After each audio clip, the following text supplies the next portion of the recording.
Zapravka degan holatda men sizlarga bitta video qilmasam, akalar vaqtim bo'lib, amallab videoga olaman desam ham shunda ham haligi atomli bombalar tushadi yonimga mana shu video olgani qiynalsin deb. Xullas 2 kundan beri men o'zimni oy jamolimni, chehramni ko'rsatmayapman. Qalbinglar menimcha taskin topmasdan rasi sog'inib, siqilib, yig'lab yotgandirsizlar. Evil shoh akam qayerda deb.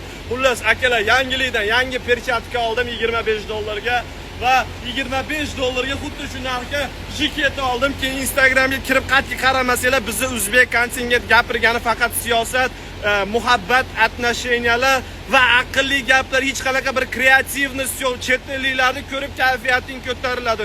Osmonlardan parashyutdan ko'tmachal sakrab bir-birini ko'tiga ketmoq qilib o'ynashadi. Biznikilar faqat hayot bu shunaqa, telefon bu unaqa. Zaybo. Xullas, men ham bunaqa narsa oldim. Sherigim ustidan bitta prank qilib, nimaligini ko'rasizlar akalar. Sherigim dushga kirib ketib, asbobini rangini o'chiryapti akalar. Men ungacha vositamni tayyorlab turaman. Akalar, bu o'sirroqda ovozini beradigan narsa ekan. Sherigim ham menga o'xshab beparosat nima to'g'ri kelsa o'tirib olaveradi. Qani bir tekshiramiz nima o'lakin. Keldingizmi? O'tag'am eshitdilar, binamigas. Tayinda o'siradigan vosita bor edi.